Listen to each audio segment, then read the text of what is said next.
Hello बच्चों, good evening. आप सभी का स्वागत है हमारे यूट्यूब चैनल के एसएन कोचिंग क्लासेस में। आज हम क्लास 12 के फिजिक्स के बारे में अध्ययन करने वाले हैं। क्लास 12 के फिजिक्स को दो खंडों में डिवाइड किया गया है, खंड क और खंड ख। खंड क के अंतर्गत 5 इकाई है और खंड ख के अंतर्गत 4 इकाई है, जिनमें से हमें फर्स्ट इकाई के बारे में पढ़ना है। फर्स्ट इकाई को स्थिर वैद्युतिकी कहते हैं। इसके अंतर्गत 4 चैप्टर दिया गया है। पहला क्या है, विद्युत आवेश तथा क्षेत्र। दूसरा क्या है, विद्युत फ्लक्स तथा गॉस की प्रमेय। तीसरा क्या है, वैद्युत विभव। चौथा क्या है, संधाय तथा परावर्तांक। तो इन चारों चैप्टर में से पहले हम स्टार्ट करने वाले हैं पहला चैप्टर, वैद्युत आवेश तथा क्षेत्र। इसी के बारे में हम आज अध्ययन करेंगे। तो हम लोग विद्युत आवेश तथा क्षेत्र में सबसे पहले क्या जानेंगे, प्रस्तावना के बारे में। प्रस्तावना में बताया गया है कि आज से लगभग 2600 वर्ष पूर्व एक यूनानी दार्शनिक थे, जिनका नाम क्या था, थेल्स था। उन्होंने अंबर नामक पदार्थ, जो कि एक पीला भूरा रंग का पदार्थ होता है, जैसे पेड़ में गोद निकलता है तो गोद सूखने के बाद कैसा दिखाई देता है, कठोर दिखाई देता है ना, तो वैसे ही अंबर दिखाई देता है। तो अंबर को जब फर से रगड़ते हैं, अब पहले पूछेंगे फर क्या होता है, तो फर क्या है, फर ऊन को बोला जाता है। ऊन या बिल्ली की खाल या भेड़ की खाल को फर कहा जाता है। तब अंबर को जब फर से रगड़ते हैं तो वो क्या करता है, उस खाल को अपनी ओर आकर्षित कर लेता है। क्या करता है, उसको अपनी ओर आकर्षित कर लेता है। या हम ऐसे भी कर सकते हैं कि अंबर छोटे छोटे हल्की वस्तुओं को अपनी ओर आकर्षित कर लेता है, जैसे बाल है, कागज है, इन सबको अपनी ओर आकर्षित कर लेता है। जिस कारण इसके ऊपर क्या आता है, आवेश आ जाता है। अंबर को यूनानी भाषा में इलेक्ट्रॉन कहते हैं। क्या कहते हैं, इलेक्ट्रॉन कहते हैं। 1600 वर्ष बाद, कितने वर्ष के बाद, 1600 वर्ष के बाद एक इंग्लैंड के वैज्ञानिक थे, जिनका नाम गिलबर्ट, क्या था, गिलबर्ट था, जिन्होंने इसका नाम इलेक्ट्रिक्स दिया। क्या दिया, इलेक्ट्रिक्स। इसका नाम इलेक्ट्रिक्स रखा। बाद में इसमें सुधार होते होते इसको वैद्युतिकी तथा वैद्युत के नाम से जाना जाता है। फिर हम जो लोग जानते हैं वैद्युत क्या होता है या वैद्युतिकी क्या होता है, उसके बारे में अध्ययन करते हैं।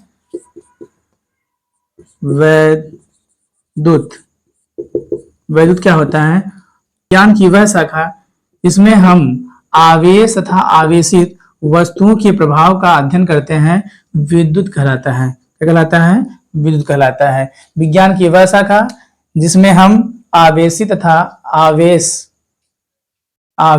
आवेशित वस्तुओं के प्रभाव के बारे में अध्ययन करते हैं, उसे क्या कहते हैं, विद्युत कहते हैं। तो विद्युत के अंतर्गत हमें पहले आवेश के बारे में जानेंगे। तो आवेश क्या होता है, आइए देखते हैं हम आगे।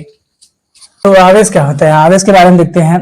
किसी पदार्थ का वह गुण जिसके कारण वह आकर्षित या प्रतिकर्षित होती है, उसे क्या कहते हैं, हम आवेश कहते हैं। तो प्रैक्टिकल के हिसाब से हम देखते हैं, प्रैक्टिकल करते हैं कि एक हम कंघा ले लेते हैं। क्या ले लिए हैं, एक कंघा ले लिए। कंघे को कागज के छोटे छोटे टुकड़े के पास, कागज का क्या बना देते हैं, एक छोटा छोटा टुकड़ा।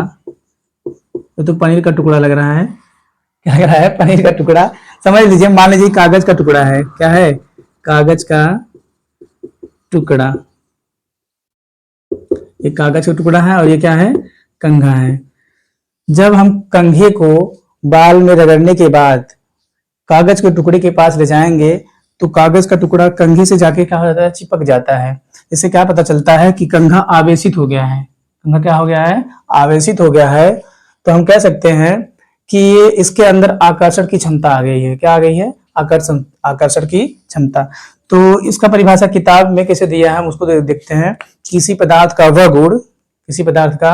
वह गुण जिसके कारण उसमें विद्युतीय या चुंबकीय गुण आ जाता है, उसे क्या कहते हैं, आवेश कहते हैं। तो आवेश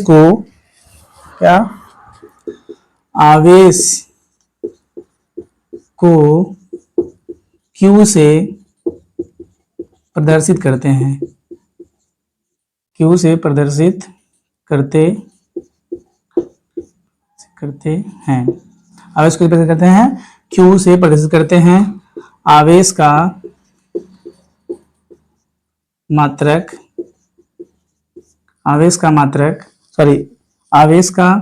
SI मात्रक कूलाम होता है। क्या होता है, कूलाम होता है। ठीक है, कूलाम होता है। ठीक, आवेश का सही मात्रक क्या होता है? कूलाम होता है। यह एक अदिश राशि है, यह एक अदिश राशि है। कैसी राशि है? यह एक अदिश राशि है। आवेश का बीमा, आवेश का बीमा AT होता है। क्या होता है? आवेश का बीमा AT होता है। आवेश का बीमा क्या होता है? AT। आवेश का सूत्र क्या होता है? Q बराबर हो जाएगा N इंटू E। क्या हो जाएगा? N into E। जहां N क्या है और E क्या है? N है इलेक्ट्रॉनों की संख्या। क्या है? इलेक्ट्रॉनों की संख्या। N क्या है? इलेक्ट्रॉनों की संख्या। और E क्या है? आवेश है।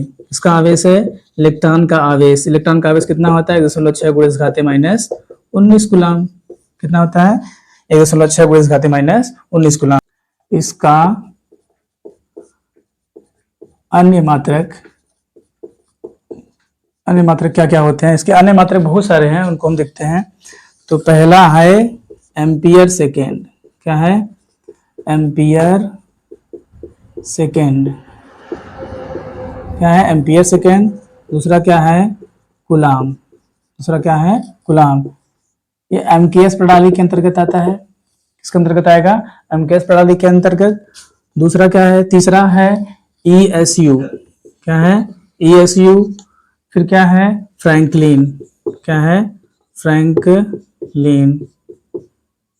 इसी को स्टेट कूलाम भी कहते हैं। स्टेट कूलाम, इसका नाम एक नाम और है। क्या है? State coulomb.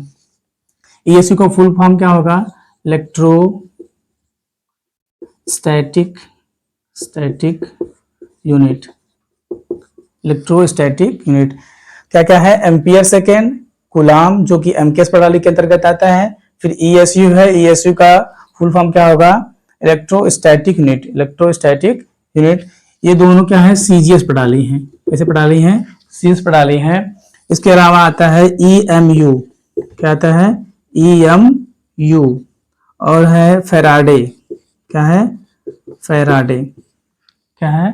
फैराडे। एक और आता है एम्पियर। क्या है? एम्पियर घंटा। क्या आता है? एम्पियर घंटा। तो इतने इसके मात्रक होते हैं। Ampere second, coulomb, ESU, Franklin, state coulomb, EMU, Faraday, ampere घंटा। तो एक यहाँ पे हम लोग देखते हैं कि एक ESU बराबर कितना होता है। नोट पानी में करके लिखेंगे। एक ESU बराबर होता है 1/3 × 10⁻⁻9 कूलाम होता है। या हम कह सकते हैं या एक कूलाम बराबर हो जाएगा 3 × 10⁻9 कूलाम। Sorry, ESU। क्या हो जाएगा? ESU। एक ESU बराबर होता है 1/3 × 10⁻9 कूलाम। या एक कूलाम बराबर क्या हो जाएगा? 3 × 10⁻9 ESU। दूसरा नोट पॉइंट कर लिखेंगे कि एक EMU बराबर होता है 10 कूलाम के। किसके बराबर होता है? 10 कूलाम के। या ऐसे भी कह सकते हैं एक कूलाम 1/10 EMU के बराबर होगा। किसके बराबर होगा? 1/10 EMU के बराबर होगा। अगला नोट पॉइंट कि EMU आवेश बाई ESU आवेश। क्या? EMU आवेश बटे ESU आवेश इक्वल टू होता है 3 × 10⁻10। और ये भी जानते रहिए आप सब कि एम्पियर घंटा। क्या? एम्पियर घंटा बराबर कितना होगा? घंटा बराबर कितना होगा? 3600 एम्पियर सेकेंड। या कह सकते हैं 3600 कूलाम। कितना? 3600 कूलाम। एक एम्पियर घंटा बराबर होगा 3600 एम्पियर सेकेंड। या कह सकते हो 3600 कूलाम। इसी ये सब के इसके मात्रक हैं, इसी के हैं, कूलाम के ही मात्रक हैं। किसके मात्रक हैं? कूलाम के। एक कूलाम आवेश में कितने इलेक्ट्रॉन होते हैं? क्या देखना है हमको? एक कूलाम आवेश में कितने इलेक्ट्रॉन होते हैं। तो सॉल्यूशन में हम क्या लिखेंगे? एक कूलाम दिया है तो इसका किसका मान है? क्यू का मान। एक कूलाम दे दिया है और कितने इलेक्ट्रॉन पूछा है, मतलब एन पूछा है। क्या पूछा है? एन। और इलेक्ट्रॉन का आवेश आपको पता है 1.6 गुणे 10⁻⁻19 कूलाम होता है। तो हम जानते हैं आगे कि Q बराबर क्या होता है? N इंटू ई होता है। क्या होता है? Q बराबर N इंटू ई। Q का मान कितना दिया है? एक। कितना दिया है? एक। N का मान तो ज्ञात करना है और E का मान दिया है 1.6 गुणे 10⁻⁻19। कितना दिया? 10⁻⁻19। तो यहाँ पे इंटू में है, इधर आएगा तो क्या हो जाएगा? बटे में, तो 1.6 इंटू 10⁻⁻19 इक्वल टू क्या हो जाएगा? 1। अब देखो दशमलव यहाँ पे कितने अंक पे है? एक अंक पे है। और तो दशमलव यहाँ पे हम 0 बढ़ा देंगे, 0/1/16, सॉरी 10/16 गुणे, ये ऊपर जाएगा तो हो जाएगा 10⁻+19। कितना हो जाएगा? 10⁻+19। और 16 का भाग हम 10 में देंगे तो क्या कितना आएगा? 0.625 गुणे 10⁻19 n। दशमलव कितने अंक पे किसका आना? एक अंक पे। तो यहाँ पे 6.25 गुणे 10⁻18 क्या हो जाएगा? 18 इलेक्ट्रॉन।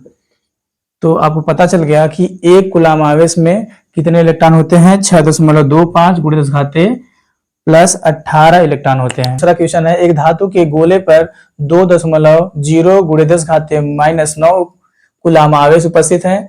इस पर समान अवस्था में कितने इलेक्ट्रॉन अधिक या कम होंगे, ये आपको होमवर्क में बताना है हमको। ठीक है, तो आज के लिए इतना ही क्लास है आपके लिए।